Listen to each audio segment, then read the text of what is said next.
My name is Will Cooley with the Minnesota Justice Research Center. I'm the policy director there. Welcome to our session, What Should Be Done with Minnesota's Aging Prisons?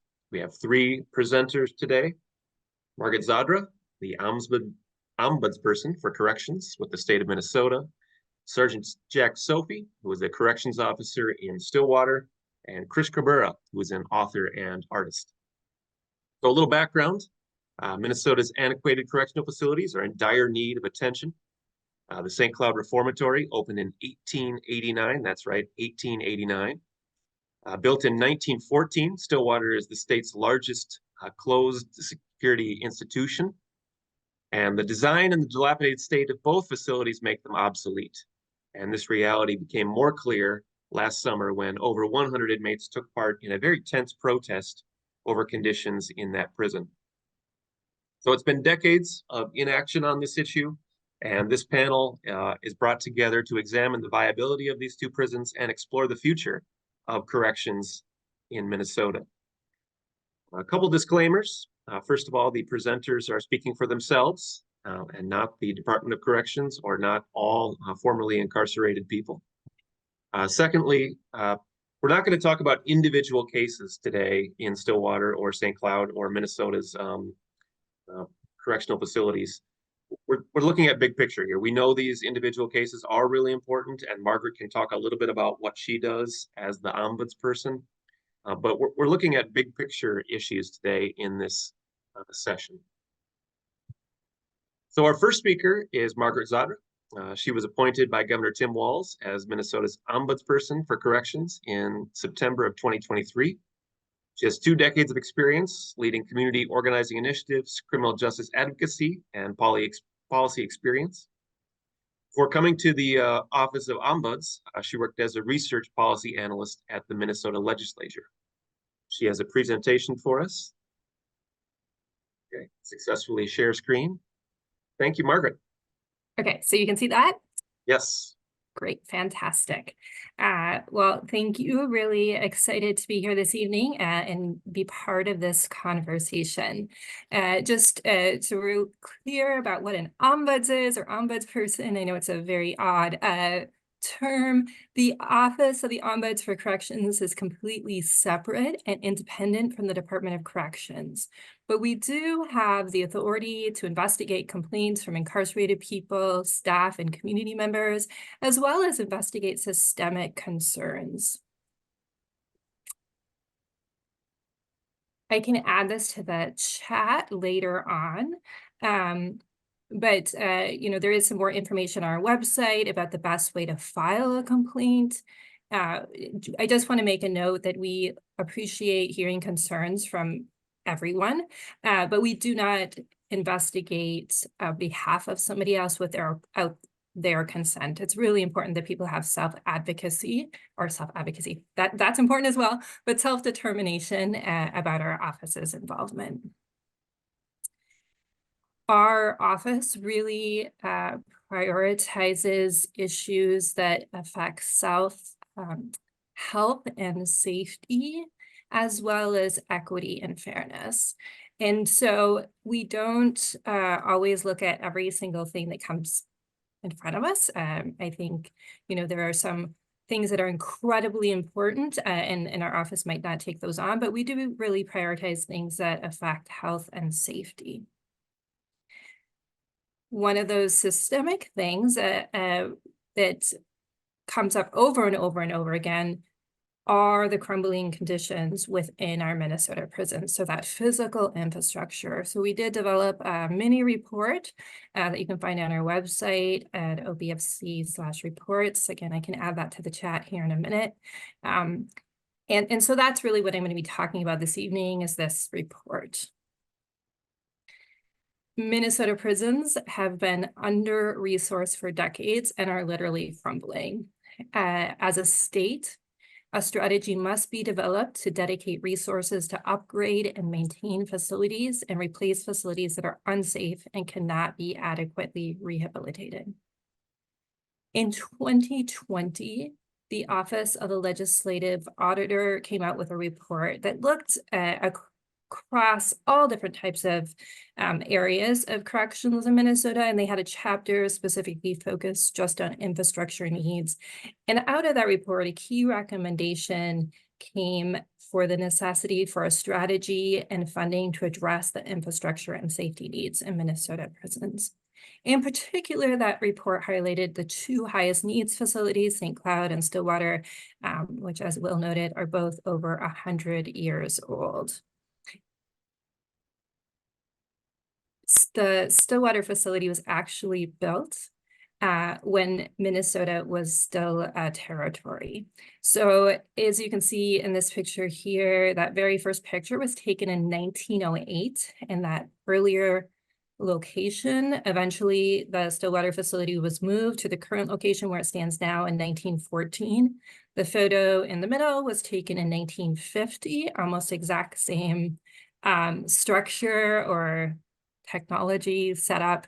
And then as you see Stillwater facility today, there really is no significant difference over the past 100 years as to how Stillwater facility is set up in those living units, those open tiers, stacked cells, which create challenging living situations for those who live there in particular, and of course the staff who work there. And St. Cloud is similar in that structure. Those design features are outdated, which I think that's a massive understatement to say the design features are outdated, but I don't want to not say it out loud, which increases danger for incarcerated people and staff. A 2014 study for replacing MCF St. Cloud came out with a price of $400 million. Due to inflation, that price tag is now likely as high as $1 billion. So the longer the state continues to delay funding for addressing needs, the more those costs go up. And we often talk about Stillwater and St. Cloud, and rightly so, right? They really are our oldest. I shouldn't say that. Red Wing is also quite an old facility, but they are our highest needs facilities, and so it is important that we are prioritizing them. However, every single DOC facility has significant needs. So to pretend like the facilities that were built in the past, 30 years ago or longer don't have significant needs is just wrong. Every DOC facility has significant infrastructure needs, including remediation, roof leaks, flooding, water infrastructure and water filtration needs, tuck pointing for interior and exterior walls, and outdated materials, and unable to access parts. There was a lot of interactions that our staff regularly have, that I have when we're in facilities, where we hear about, that there's certain areas of or certain parts that people haven't been able to get replacement parts for decades. And so staff just come up with ways to keep them going. That's not a sustainable plan long-term. And these deteriorating buildings at every DOC facility pose significant safety risks. Loose and falling bricks can be weaponized. We have seen that repeatedly. And then staff resources are often directed towards mitigating standing water or other issues like that, rather than attending to primary programming or security responsibility. And of course, there's sightline concerns. We hear from incarcerated people regularly about their concerns about being, in a situation where they're unsafe because of the sightlines. These decades of under-resourcing has led to deferred maintenance costs of $720 million. So as a state, we really have to also look at what is the benefit of continuing to invest in these significant state resources into failing structures that do not best serve public safety needs, versus evaluating the cost of investing in new facilities. And I think oftentimes we look at these pictures, and these are just a few pictures, right? There are so many, and it's like it's unsightly, or it's challenging. But what we're really talking about when we're talking about the infrastructure is the inhumane toll it takes on the people that live and work in Minnesota prisons. Unaddressed infrastructure needs lead to unsafe working conditions for staff, including staffing challenges, forced overtime, more staff needed to safely monitor facilities, and increased stress for staff, which often leads to those retention issues that leads back to those staffing challenges, which again then leads back to programming. If we want effective programming in facilities, we need well-staffed facilities. Facilities that have poor infrastructure are an incredible challenge to staff. And of course, this also leads to unsafe situations for incarcerated people, including increased violence, increased stress and trauma. There's nowhere to go, right? If you are there 24 hours a day, 7 days a week, you do not get to escape the stress and trauma and living in these situations. And then, of course, that decrease in programming and opportunities for success and unaddressed health needs. We know that the needs of the incarcerated population are great nationwide, but particularly true in Minnesota. There was an article that just came out 2 weeks ago in NPR that explained that prison obviously is a difficult environment, and people behind bars tend to age faster than people on the outside. So for that reason, geriatric in prison can mean someone as young as 50. And the proportion of state and federal prisoners who are 55 or older is about 5 times what that was 3 decades ago.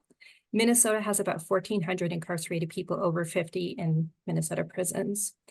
We have a constitutional obligation to ensure this care for people. And so not only is it that people are more vulnerable because they're aging, we also have more people in facilities who have chronic illness, who have mental health concerns, who have substance use concerns, who have other types of disabilities. And as a state, we need to have a long-term strategy because these antiquated prison facilities are not equipped to house and provide the high level of care that is increasingly in demand. And I really want to acknowledge that over and over again, I think there really are good efforts by staff and incarcerated people to manage a difficult situation. I find people to be incredibly thoughtful and creative in the way that they are dealing with this and building community in less than desirable situations. But we cannot pretend like this has not led to a public safety crisis. Out of this report, our office has made recommendations to the legislature that includes 2 key areas of things that we want them to build into or look into or prioritize. So one is population reduction, and then a comprehensive infrastructure plan in order to better meet the safety and security needs to preserve health and human dignity. Particularly population reduction is important because there's a lot of people that we all know could be better served in community. They are just not best served, and they pose little public safety risk. So as a state, we need to make sure we're investing in those opportunities to either interrupt before people even come to prison, or to make sure that we're really investing in people that can be released into community more quickly. And then a comprehensive infrastructure plan. Right now, what we're seeing is these kind of, people kind of fight over whatever money is available. And a lot of times what ends up happening is then the most significant needs goes to the top of the priority ask. But there's not a big overall comprehensive plan of what could be the future or what should be our future and how do we invest in that. And so some of the recommendations include possibly legislative task force to direct a plan of study and to include all DOC facilities and not just the 2 highest needs facilities. I think often what ends up happening is because we're really focused on those 2 facilities, it kind of feels like, oh, if those things are just fixed, then we'll fix our overall problem, and that's not going to fix it. And then, of course, to make sure that we're addressing security, safety, and programming needs in that infrastructure plan and include that full scope, multi-phase, long-term infrastructure plan, because we don't want there to be a plan and then somebody else comes into leadership and says, I don't care about that, right? We don't care what prisons look like. And so, really, there's needs to be maintaining, upgrading, and investing. We ask a lot of people that work and live in these facilities, and it leads to significant public health and public safety risk for both people inside the walls and outside the walls. This is our community, and we have an obligation to maintain, upgrade, and invest in new facilities where necessary, and to update older facilities where able, to assure the health and safety of staff and incarcerated people. So that is that part. I'm gonna go ahead and stop sharing. Thank you, Margaret. Thank you so much. I think that was a great way to start and to get us thinking about what lies ahead, especially with that comprehensive plan. And so now we'll hear next from a person who's been hearing for decades that something is going to change with Stillwater and probably St. Cloud too, but little to show for it. Sergeant Jack Sofie is a sergeant at Stillwater. He's been with the Department of Corrections for 27 years. In his duties, he's been a staff mentor, instructor, and member of the facility SORT team for 26 years. He's also been a member of the crisis intervention team and honor guard since 2008. During his employment with the Department of Corrections, he enlisted in the Minnesota Army National Guard as an infantryman, where he was deployed after 9/11, including Operation Iraqi Freedom. Jack, go ahead. Yes, sir.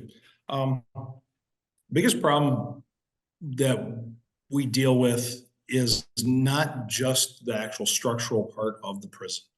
It's the environmental part of the prison as well. You're talking about 114 years of mold, mildew, dust, asbestos, and things of that nature. That comes into play. When we had the big incident last summer, the water was a big concern. And I've read all those reports over the years, and I actually drink the facility water myself. I have a sink that's probably as old as the building in my office. And I actually once brought in a test kit to check on the quality of the water. And it actually is not as bad as we think. It doesn't look great, but it actually is not as bad as what people were thinking. What I see on a daily basis routinely is that we just don't have things set up so that we can maintain a certain amount of cleanliness within the facility. We try, but in order to get it to the level that we want it to, we would need to employ a lot more offenders to do the work. And that means that we need more staff to be able to supervise them as well. I talk to the construction guys on a regular basis, the ones that are escorting crews in, and we're doing our best to maintain this building, but there is a lot going on that, 100+ years will take its toll on things. I noticed in the slide show that we had a lot of mortar that was falling out from the wall, bricks that were coming loose, and that is a significant problem that we do have in our facility. But not only that, we're where we've got an idle inmate population. That doesn't help. We're also dealing with a lot of changes in the system and how we're doing things, and it's getting more and more difficult for a new staff to learn how to deal with the population, because we've got new people, training other new people. We're losing staff faster than you could ever imagine, both quitting wise and as well as retirement. And we're also seeing a large percentage of people that do attempt to become officers, they leave before they even graduate the academy. Thank you, Jack. I know you'd mentioned during our talk on Friday, how long have you heard that Stillwater was going to happen in Stillwater? That's correct. When I started in '97, They told us, our academy, that the facility would not last 20 more years without being shut down. And then 10 years after that, it was, oh, it won't last another 20 years from that point. And it seems like every 10 years, we constantly revisit it, and it's always another 20 years. We are getting to the point where we could end up like a prison like Greater for Stillwater, and is no longer an active working prison because they just could not keep up with all the central plant issues that were involved in keeping that prison alive. We were lucky that a few years ago, we finally made the change to stop double bunking inmates in cells at Stillwater. Those cells were never meant to be double bunked. We had constant issues, conflict between different racial groups and even subgroups within the racial groups. You would have people constantly refusing to go into cell blocks because they didn't want to have to share a cell with another individual. The plumbing was never meant to handle that kind of stress. Electrical, same thing. Thankfully, we got away from the double bunking. That's probably one of the biggest improvements I've seen in the facility so far. We're in a situation right now where we've been rehabbing a cell block for quite some time now, only to find out that there's some new issues with the cell hall every time, seals on toilets aren't, holding anymore because they haven't been used in so long. Lead-based paint problems. Again, asbestos and lead issues in a building of this age are always going to be a huge problem. Thanks, Jack. And we'll come back. Oh, go ahead. No, go ahead. Oh, okay. I was going to say we'll come back with some questions, and if anyone has questions, feel free to use the Q&A here anytime during. After all three speakers, we'll go back and look at the Q&A. Jack, did you have anything else to add, or should we pass it to Chris? No, I'm good. Okay, wonderful. Thank you. So Chris Cabrera is our third speaker today. He's a writer, artist, and social justice advocate. His work has been featured in the Washington Post, American Literary Review, and the Antioch Review, as well as other publications. Chris is also speaking this Wednesday. I just popped it into the chat. Hopefully everybody can see it at the Capri Theater in North Minneapolis. So go ahead, Chris. Thanks for having me, and thanks for signing up for the webinar. And you guys did a good job, amazing job. So, I look at Stillwater, and as we're speaking about this very concrete issue, I think about it more abstractly, and the advantages that Stillwater have within the state. Stillwater, from our perspective, and not speaking too broadly, but from an inmate perspective or from our cultural aspect, Stillwater is one of the better places to be because of the cultural component to that. And I think that coming in there and understanding this and seeing that that Stillwater is as good as it gets within the state because of the staff and the inmate relationships, the continuity and the ability to have discussions and respect. Now, I also want to say that I haven't been there since 2016. So the caveat of I did not see what Stillwater became after GOM, and my heart goes out to each and every one of you, Sofie, too, because GOM used to come up to the art room and used to be up there a lot. So I just want to send my condolences on that and say that Stillwater is a place where guards and inmates alike were dealing with these issues. So you have setting, you have this structure that's crumbling around us, yet we're both in the middle of this dealing with this complex issue. Right. And we were able to, cross the fence a little bit and deal with some of these complications together. So the best case scenarios, and I'm sure Sofie can attest to this, were when, problems would arise that were structural or the heat or whatever it was, and inmates and guards were able to collaborate and work it out together. And that to me speaks more than anything. And we even sprinkled some of the, some of the restrictions that we're dealing with here. And like you were saying, Jack, about we have an idle inmate population, yet, not enough staff to watch the guys that, could be doing the work. So, and you thinking, in terms of how the modernity of incarceration has got us to the point to where now we can't even afford to do none of this repair work because we're not allowed to channel the slave labor that we can allow balloons to be folded, but we can't fix our own roofs and our own facilities. So these complex problems are still economic and are still like based on the metaphor of, as an inmate, you come in and you're not able to fix the problem.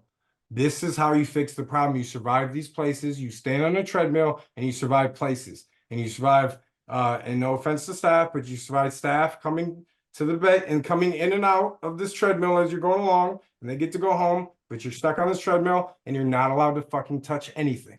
And this included, your cell. You're looking at your cell. You're not allowed to even improve anything. You're not allowed to, so as, your life has fallen apart, from an emotional family infrastructure, the infrastructure is gone. You're going to these places and you're trying to figure this out. And, you're dealing with staff too that they're not responsible to help, for that, even though whatever their edict is. So you guys are dealing with these complex situations together. So for me, coming to it and realizing, little by little, that Stillwater came with its own history, its own lore, its own mystique that was ingrained in this infrastructure, but yet that was crumbling as well. So what a lot of our, constituents on my side, and again, I don't represent the whole inmate population, but we have come to represent the possibilities of what could be, right? So now we're coming back to reach out and try to solve some of these issues. So, and I would say too, Sofie, that you represent, some of the more admirable, staff that we could always come to and talk things through, like, hey, how can we get these? Because the crisis and the catastrophes and, all of that shit was always compounded by people that wanted to come in and enforce, these laws and these rules and these power structures, when it was more of a collective, that it should have been more of a collective than it ever was. So now we have these places deteriorating. We have a population that needs responsibility, needs to, be able to fix something. It's like, sitting in and watching and going to work and having shit fall apart, and knowing that, oh, I know how to fix that. I could fix that. Could you just give me permission to fix this, please? And so the complexity of that and the metaphor, extended metaphor, is just huge to me. So as we're talking about this very brick and mortar, very specific technical problem, and yes, it's easy. Stop sending people to prison. Yes, that's the caveat. And also too, I'd like to just say I'm only 3 months out, so I'm very new to these things. And I'm sure that the language is kind of redundant. And I might feel like it's a new thing, but it's already maybe being talked about. But like, it just seems like when we talk about these things, people come at it with like one, oh no, it's this, it's that, or one single perspective, and the people are pushing against the flow of everybody else just collectively figuring out, okay, I can do this, I can handle this, what can you handle? Okay, come with me, then let's deal this, and then you have everybody else that, but what about this and what about that, and but no, we have to focus on this. So as we're trying to nail down the solutions to some of these things, I just see it as more of a, like, I'm not putting up with the politics or the all that other shit. I'm just speaking as a person with experience. So that's my perspective in general. I have, let me just drop two more caveats, because I wanted to zero in on 2012. 2012 was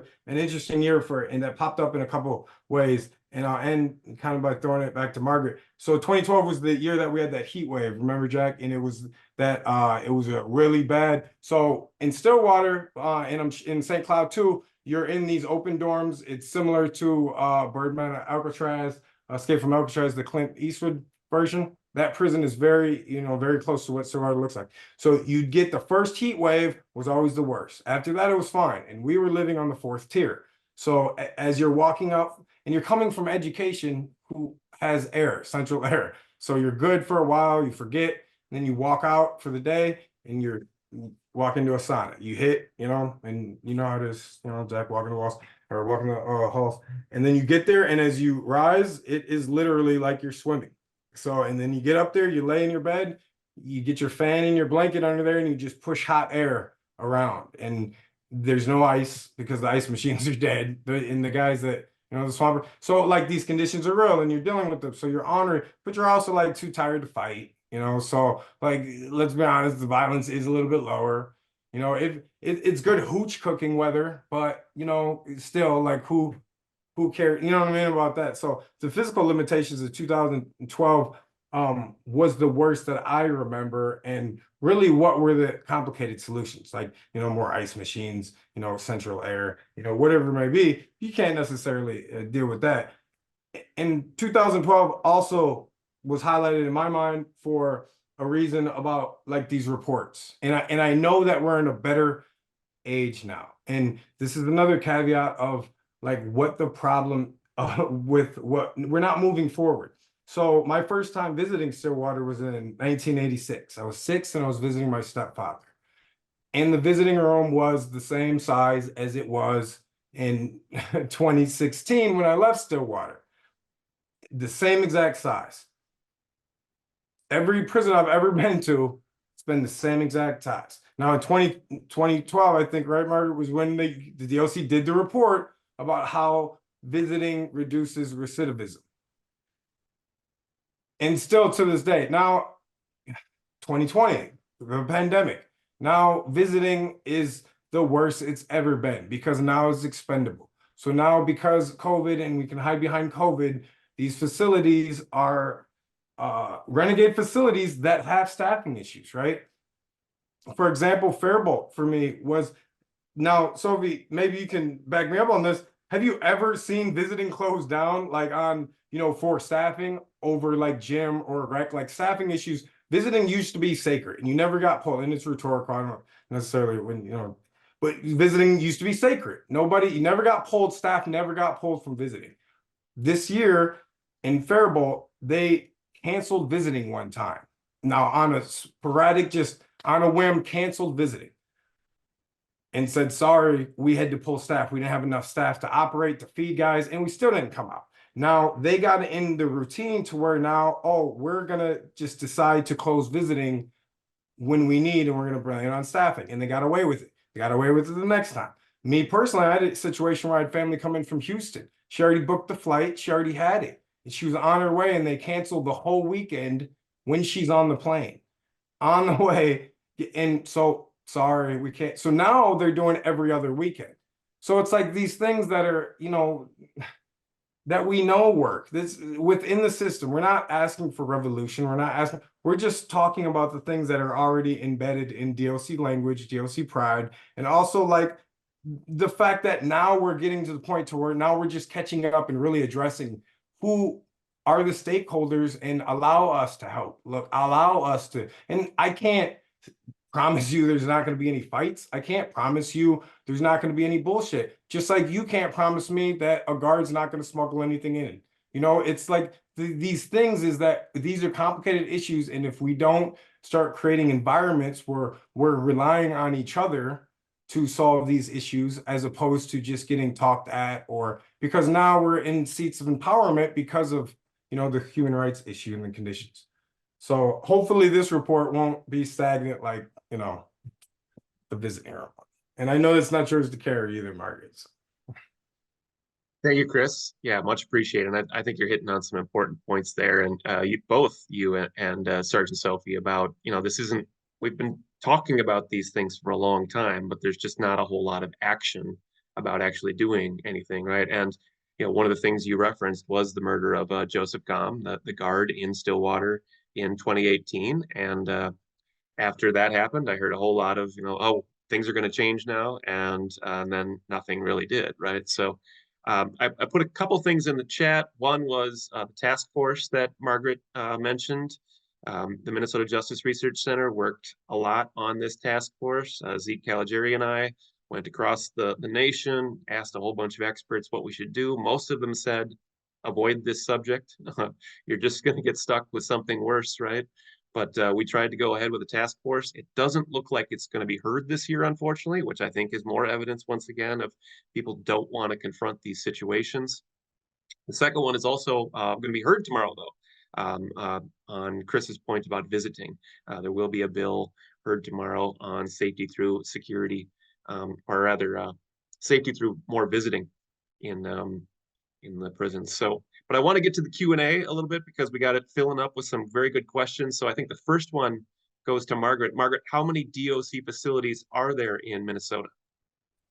There are 11 DOC facilities in Minnesota. I think people say 10, but if you actually look at the different sites or structures, there's 11 facilities that the state runs.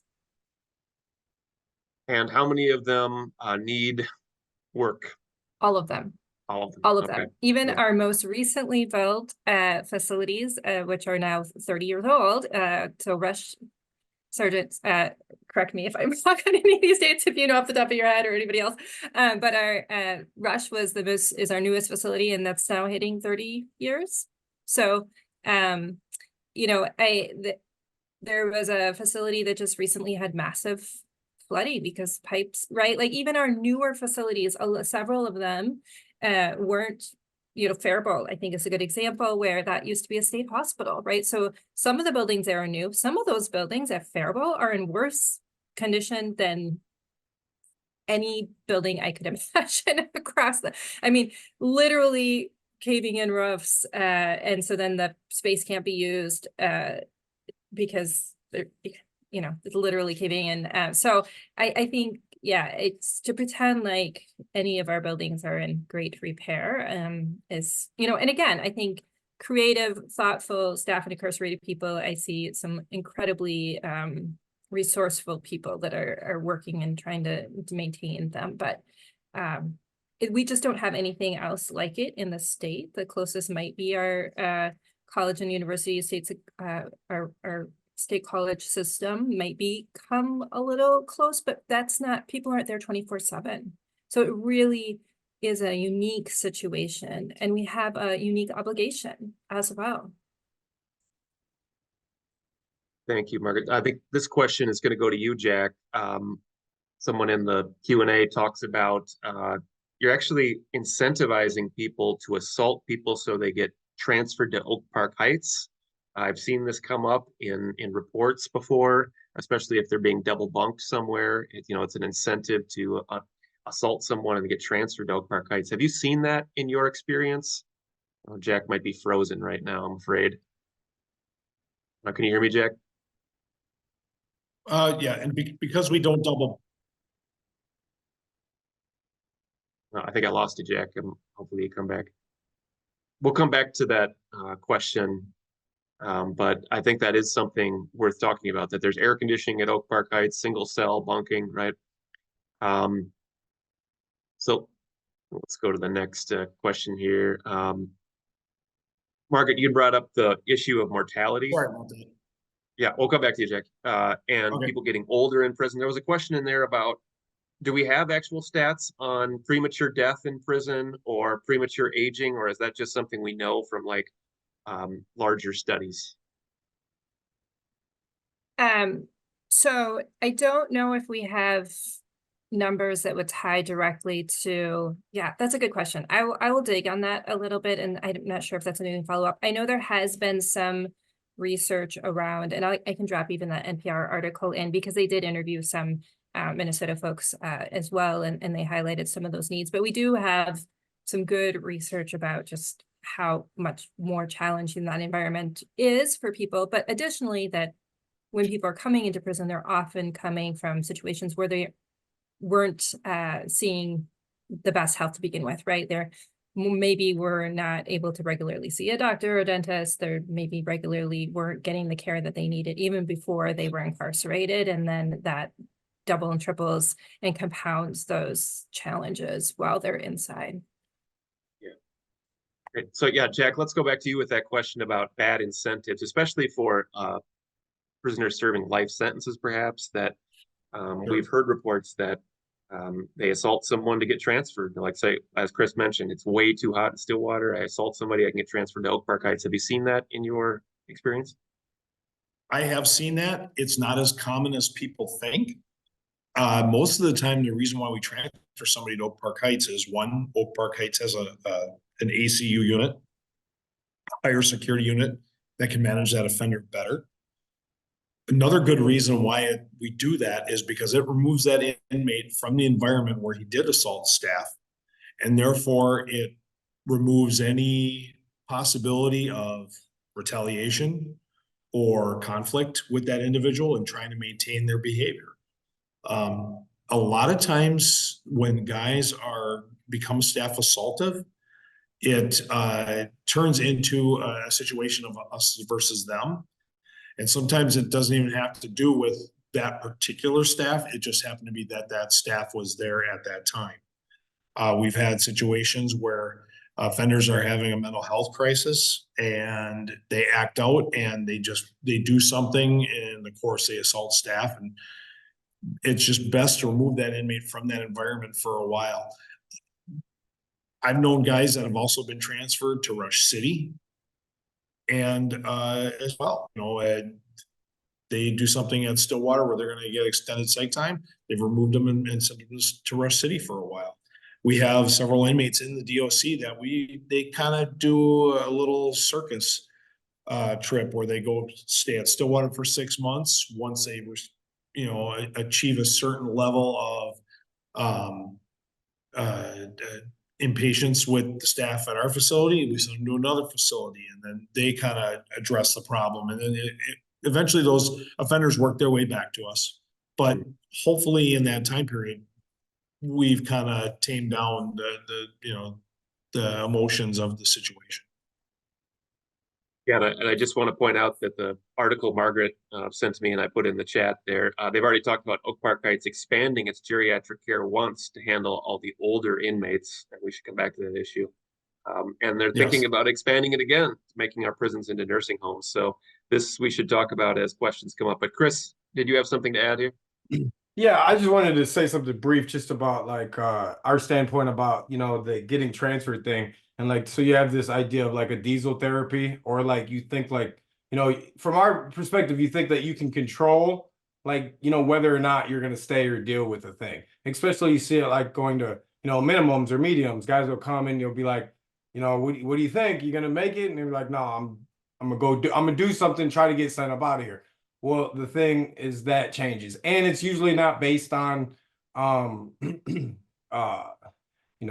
the AC or the crumbling building conditions. It's based on the culture. It's based on what's going on with them or their specific groups. But also like the whole mentality of, think about that in terms of a guy that's willing to, hurt another human being just to get what he wants by going to segregation for X amount of months at least. And if you assault the guard, I don't know where it's at now, but it's not, nobody wants to do that. Like when a person is so mad that they're willing to go to this box, or like they're triggering, whatever should happen, and they're willing to go take a year out of their lives and just sit in a cell for a year and just be dehumanized, like that's not something that people think about, like, or calculate.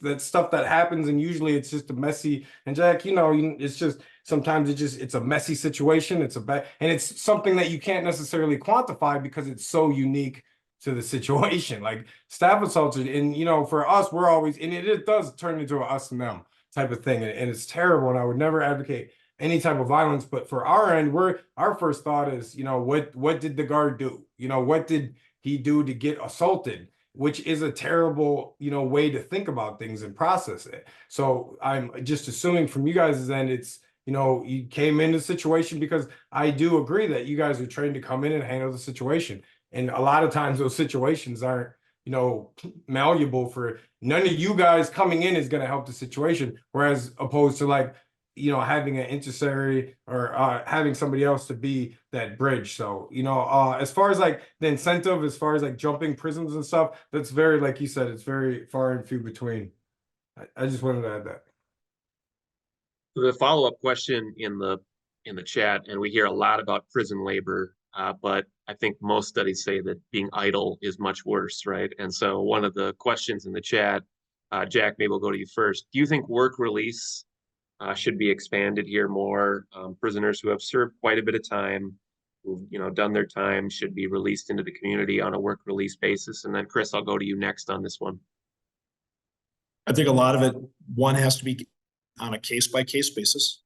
It has to be dependent upon the crime that they committed to be incarcerated in the first place. And the last thing has to do with, have they been accountable for what has been stipulated by the courts that they need to do to be released? I was looking at, I was really shocked at the high number of individuals that do not have GEDs and high school diplomas. And a lot of individuals are told that one of their pre-release conditions is you must achieve a GED or high school diploma. If they haven't achieved that, or say chemical dependency training, anger management training, all of those things come into play. If you're not completing those goals, then we're not doing you any favors by releasing you early. I think if we help you with all that, yeah, great. Then, if you meet all these criteria, we do currently have the governor and the commissioner of corrections, Tom Roy, I believe, started it, and it's continued on under Commissioner Schnell, where, now there's a board that reviews individuals that to get into the process under the old lifer system so that they can get released. And I do know that there has been some good success with that. But again, it comes down to, we need to make sure we're selecting people that are worthy of that privilege to get out early. Chris, follow up. One of the things Margaret talked about is we got to lower the number of people in prison. Is work release a viable way to do this? Yeah, absolutely. And I would echo what Jack is saying, but I also would add too, like, yes, those are the base things, and those are the things that the system doesn't hold the people accountable for. Those are classroom checkoff stuff things. And I understand what you're saying, but like, I mean, knowing me and knowing like the crowd we ran with, and did it really matter that I did, character first? I mean, did it really matter that I, checked the boxes for these programs that aren't necessarily doing the things that we need them to do? Like, so, I mean, I would push back as far as like work release. In my mind, dealing with these structures as incremental, like what can we do to tighten it up and make sure a guy would, like you said, how does a guy deserve work release? In these systems are not great because, and we, maybe preface this, but we didn't talk about it, but because, Jack, you guys' role isn't being held accountable enough. Like, you guys know who maybe would qualify for work release better than a panel of suits from admin. Like, really, if you guys got a bonus to sit on a panel, once a weekend and just sift through the guys that you think, like, and not based on a fucking, a checklist of, did he complete anger management, which we kind of know is bullshit, or did he do this? But no, it's just like what type of guy is this in the facility or in the community? And even like creative ways, and how do we tap into the inmate pool without like making it seem like, oh, now you're the police? No, it's just, did he get a popular vote from, the Democratic, perspective? Do some of the guards like him? Is he an asshole? I mean, these things are not as, and I understand and I respect, and you, Jack, you might, thank you for your service too. And I know you represent a different idea of bureaucracy than I do, because you've had to deal with a lot, more shit than I have, and your perspective is a lot clearer with that. So for me, like, knowing that, you come to a system, you represent the system, you represent its badge, you represent its code, you have, these policies that you're supposed to enact, but like, and then most of the time you guys are just tied up because you feel like maybe you can't even help or get involved in a way that compromises you, and you might look like you're being too soft on, the situations because it's a crisis, and, you might have to, adapt to these crazy ass systems. So, I think I floated away from the point, but no, thanks, Chris. And I've certainly heard this before too from a lot of staff, that their knowledge, their institutional knowledge, is not really being used, even though they're interacting with the people incarcerated all the time. So a couple questions, Margaret, from Mary, and I think they kind of overlap on, who is holding the DOC accountable, and why hasn't this routine maintenance been done throughout the years? And I think this is a complicated question because, of course, it involves the legislator and all sorts of different people, right? But I did notice that we did invite legislators to come tonight. They don't really want to talk about this, right? They would prefer not to. So. Yeah, so I think that's a multifold question, right? There really isn't a mechanism that we have right now to sunset prisons.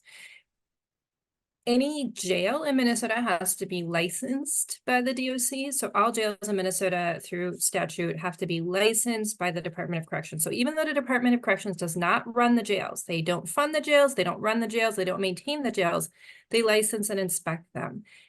And there's a mechanism within that to sunset a jail. So if a county jail is crumbling, an inspector would go in and say, you've got to fix this. If you can't fix this, you've got to build a new facility. We don't have a mechanism for that at the state level. And in part because it requires that legislative investment.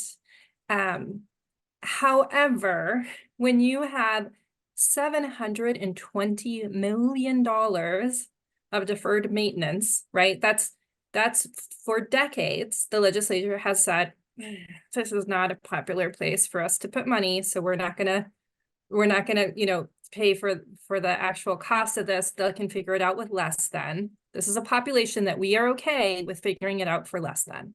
And that's been going on for decades, right? Like that's real. So, there's this kind of double-edged sword of like, this isn't a popular thing to invest in.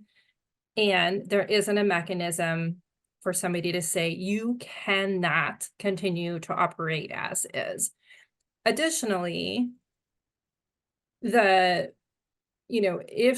let's say, I think an example might be St. Peter, right? St. Peter Hospital. Can say we don't have enough beds. Well, it's not that they don't physically have enough beds. It might be that they don't have enough staff to safely have people there. So where do those people stay? They stay in corrections. So as a state, we have said we are okay with everywhere else that we're not investing in well, whether that's in community, whether that's in other areas, we are okay with those people ending up in corrections. And so I think it is really it's complex for a number of reasons, but there's not a sunset or accountability mechanism in the way that we typically think of it for jails. Did that help? Did that answer? Okay. Yeah, it is. It's complex for sure, but I don't think that it's helped by just passing the buck to the next group of legislators. And every time we pass it, that price tag goes up because it costs more to fix those things. Yeah. So Jack, one of the questions was directed towards you in the chat from Emily. Thanks you for your service. But question, talking about reducing the prison population and maybe handling the staffing crisis at the same time. You're a member of AFSCME. Has AFSCME or any of your fellow guards correctional officers talked about ways we could reduce the prison population without compromising safety, and gotten behind any of those ideas? I don't have those kinds of conversations with the union per se. The union is working hard to try to make sure that we're maintaining our staffing as much as possible. One of the problems we have is security, is that if we start getting involved in other things, things become cloudy and it takes away. We've had individuals that they come to work at the prison with good intentions, but they start as an officer and they immediately want to, well, I'm an officer, but I want to start helping with this support group or that support group. And there's a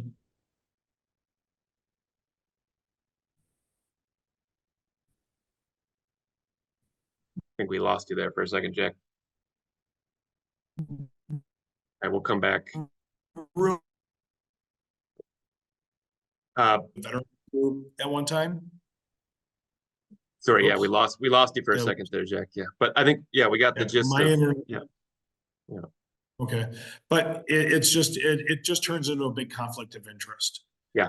Once you get into other jobs other than an officer, it's easier to move into those areas into working as like I could work and so help support the VVA, the veterans group at the prison. I would be willing to do that but not as an officer. Gotcha. So we got a combination of question from Chelsea and Len here. Everybody in the room, I hope, everybody in the whole Zoom room knows that the Minnesota Rehabilitation and Reinvestment Act is on the way. And it's designed to incentivize people to do positive things in order to shorten their sentence. And then once they're on supervised release, shorten their release period as well. And I think Chris and Jack have already kind of mentioned this, that those programs should actually be designed in ways that matter, in ways that are going to help you on the outside. But I guess the first question is Stillwater a place where we actually can implement the MMRA, or is it so short on spaces where these things could happen? Is there a difference that you're seeing in Stillwater and St. Cloud that we'd see in other prisons where you're just not going to have access to these programs that you need because of the space and the unhealthy way these facilities are set up? Chris, maybe we'll start with you.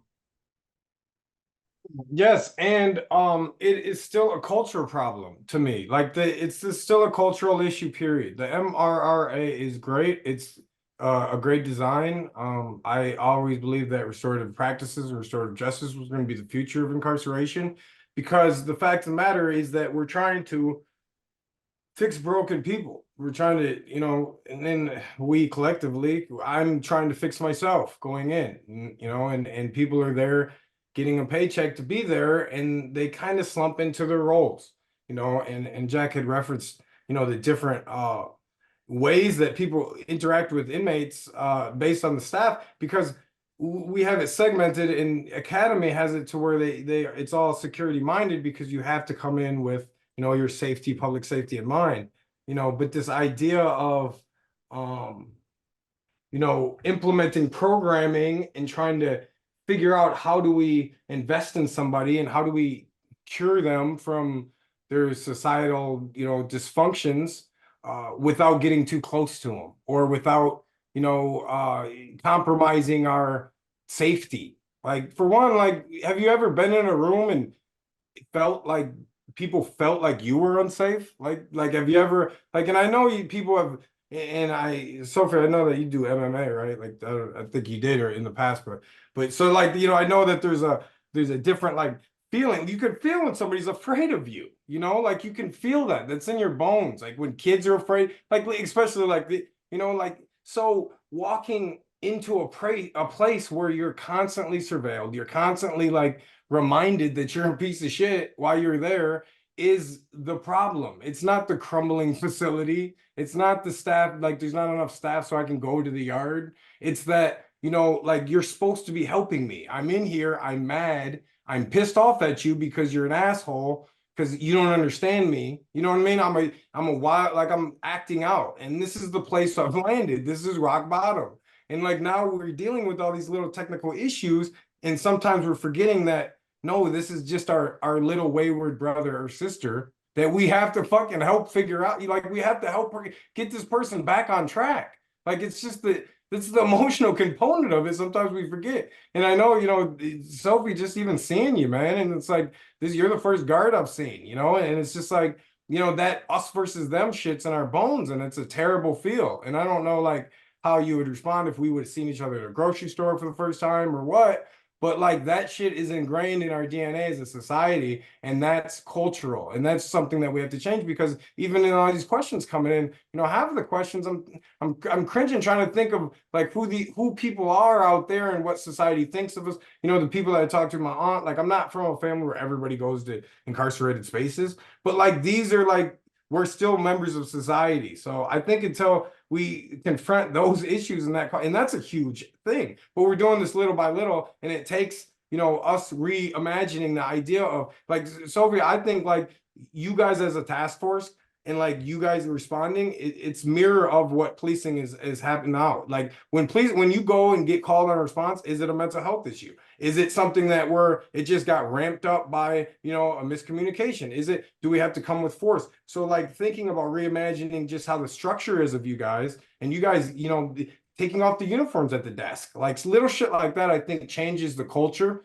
in ways that are more impactful than just, And don't get me wrong, I'm not to say that don't let any people, of course, let as many people out as, because that's success. That's what your edict is. You're supposed to let people out and let them be successful. Like I don't understand, like that's still the thing. Like this is what we're all trying to do. We're trying to let more people out so they're successful. We're not trying to, save the world by, solving crime, because one of those individuals might do something else that we could have prevented by keeping them in a hole. Like we can't be accountable for, you know what I mean? Like we can't carry that shit. We have to figure out, like, okay, so what do we do now? We're in a terrible industry. This is a terrible industry. We're at rock bottom. It's messy. It's ugly. And I represent the worst, possible face of it. Yet I'm here and I want to help and I want to do more. And I guarantee more people than you think have that sentiment. If we walk in and cultivate that instead of cultivate the other thing, maybe things don't crumble as quick. Jack, your thoughts? Chris seems skeptical that it's a brick and mortar issue as far as MRRA, but it does seem like the physical plant does matter in these things. Sorry about that. I've been dealing with a cough for the last day. It's both a brick and mortar issue in the fact of is that when you live in a rough situation, it does affect your outlook. But I do agree that staff and inmates functioning together is a huge part of it as well. I can honestly say that I run into inmates about half a dozen times a year, whether it be at a sporting event or I'm walking in Minneapolis somewhere or downtown St. Paul. State fair, it never fails. I always run into at least 2 former offenders at the state fair. I was actually at a job site recently for Habitat for Humanity, and there was a former offender as one of the job site supervisors. The way I look at it is, when you're on the inside, I have a certain boundary I have to stay within, but when you're on the outside, I can have a free conversation with you, and I can treat you a little more openly than I would if I were on the inside of the facility. So there is that. And I don't know of a single CO that doesn't eventually have, I don't want to call it a run-in because it's not the appropriate term, but they bump into somebody that they saw on the inside. I've had individuals that I went to high school with walk up to me inside the walls at Stillwater. And I didn't recognize them because they may have graduated a year before me or a year after me. But, once I figure out who they are, we have that conversation. And it's unfortunate that you see somebody like that. But at the same time, it is life. And I, as an officer, have to report it to my administration. I write a confidential report, I fill out a big form, and then it's documented. The big thing I always tell guys is if they come into our facility is, hey, there's a line you cannot cross. The minute you cross that, I have no choice. I have to do my due diligence to, rectify the situation. But our physical form layout does have something to do with it. Like I said, double bunking's gone. That's a huge thing. I thought it would get a lot better. It's gotten somewhat better. But it's kind of like that cat and dog relationship where the dog wants to play with the cat eventually gets sick of it, bops the dog on the face. That's kind of how we deal with it inside too. Guys get frustrated and it's hot, it's irritating, it's a full moon, whatever the environmental thing is around us. Think about every time we get sick. Okay, are we a little agreeable when we get sick? Well, during COVID, when you have a whole cell block full of folks that are sick, temperatures started to rise. Great, thank you. Margaret, question for you in the Q&A. Mary asks about, is this a legislative issue or is this a governor issue or is it a county issue? Counties are the ones that send most people to prison. Where are the pressure points to actually do something for the future here? Before I get into that, I just want to say thank you, Chris, so much for sharing that, because I think it's such a powerful, important perspective, right? It has to be that both and, right? Like we know that this can be done. I think that relationship-based model, the Norwegian model, we know that this can be powerful and effective. North Dakota implemented that. They saw their use of segregation time go way down. They saw success go way up. You know, we know that there are really important, powerful things, and we can't. I just appreciate it so much for speaking on that, because I don't think we can separate out those from the actual physical infrastructure. And part of the reason we did the report is because I feel like, you know, our office spends a lot of time kind of focusing on those pieces, and we didn't feel like this was being highlighted enough on some of the legislative side. And I do feel that a lot of legislators spent some time at facilities this past year, more than ever have in the past. I think in the past they were kind of few and far between. I don't want to misspeak on that. I don't know. I didn't organize those, but you know, typically we're only coming out if they were on a certain committee every once in a blue moon, right? Or if there's a certain request. This past year, the DOC and kind of put out the invite to legislators. It's like, come and see this. And I had some really fantastic conversations where legislators said, yeah, you know, we didn't realize, right? And I think it's so hard. It is so hard to picture it from, you know, the stories or the pictures. You could kind of imagine, but it's really hard to know what it's like. And you know, obviously I don't know what it's like to work there, and I don't know what it's like to live there, but our staff have the privilege of regularly being in facilities and hearing from staff and incarcerated people their experience. So I think the problem is that as a state, we haven't wanted to invest in the way that needs to be invested in both the things that need to happen in community to interrupt what we know leads people to ending up in facilities, and again, on top of that, we haven't made facilities what they could be for the people that are there. Because I'm going to tell you, I go someplace like Togo, right?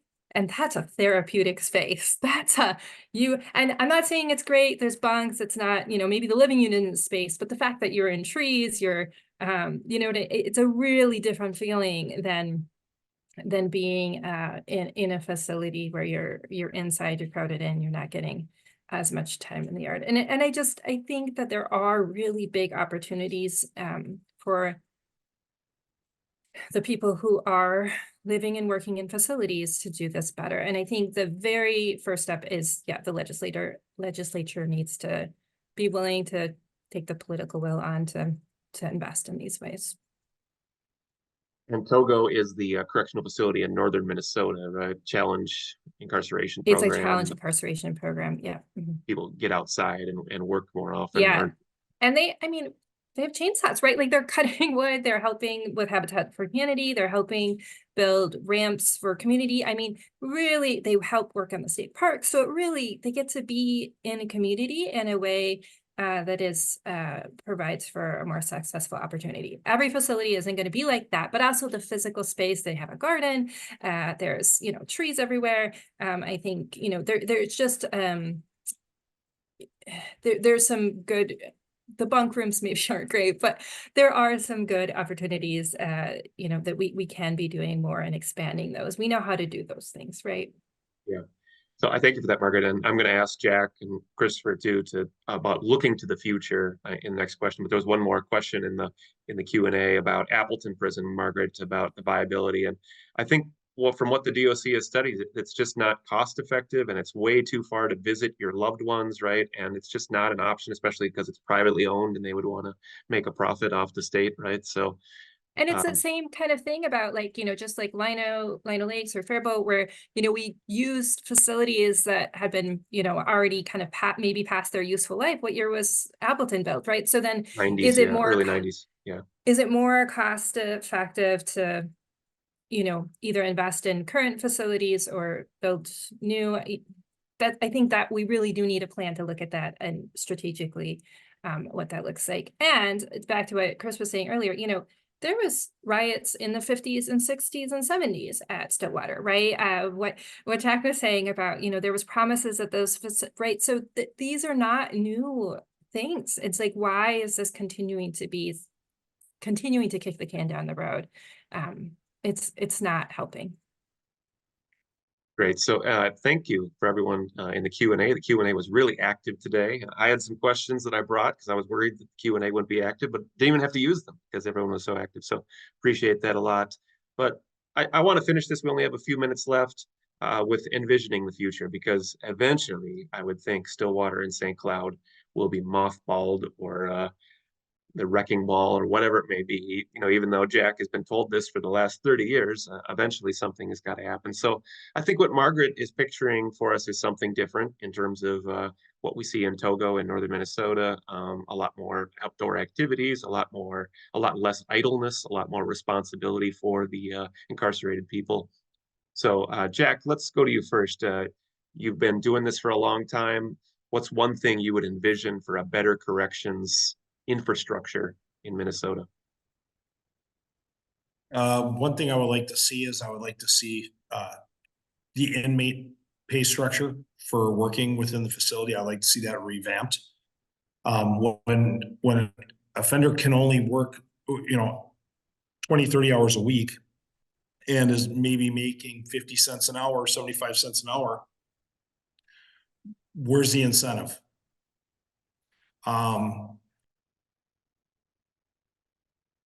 I would also like to see educational options opened up considerably. Thanks, Jack. Chris, thoughts? Sorry.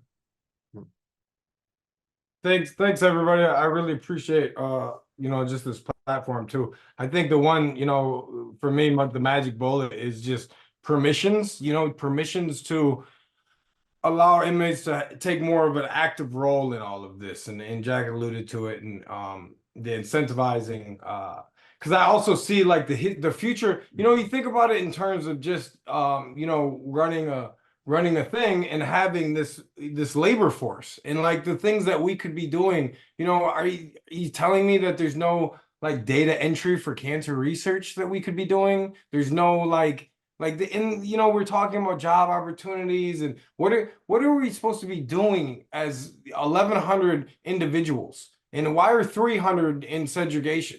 Well, because there's not enough jobs, right? So, well, why are the job? So these are things that, envisioning things for the future for me are not that hard. It's a slight shift. So for me, like, think about in terms of what permission to have an active role in your own rehabilitation, what that does, and Jack had said something about, the GED guys, and those guys are stuck in situations because they're individual, they're in individual crisis. Most of them guys are trying to get out to, better jobs and better opportunities and you know what I mean?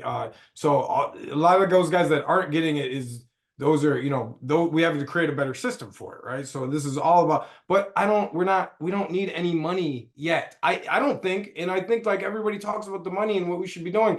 I feel like if you just give us permission to run more things, and not just anybody, and Sofie, who you can trust in the facility to run things. Who's going to run a tight program, and it doesn't matter if a nut comes loose and a bolt, makes somebody slip one time, because that's what it looks like. It's going to be ugly, and it doesn't mean we're going to disassemble the whole thing. But we got to stop thinking like, we're going to, be careful, because as soon as somebody gets hurt, then it's over. No, it's not. The people get hurt all the time. Everybody goes to bars where there's fights. It's not, if there's tragedy that happens, we have to stop, looking at this with kid gloves and just being adult about it and bringing these people in. And how do we do that? How do we incentivize a man to be a man? And not to get into the gender politics, but how do we train? This is where we're at. We're training. So without that permission to be, involved and have a stake in this, the place is going to crumble, because we don't have the money to get the roof. We have the labor to do it. Oh, yes, we do have the money to get the roof. So it's like one of those things.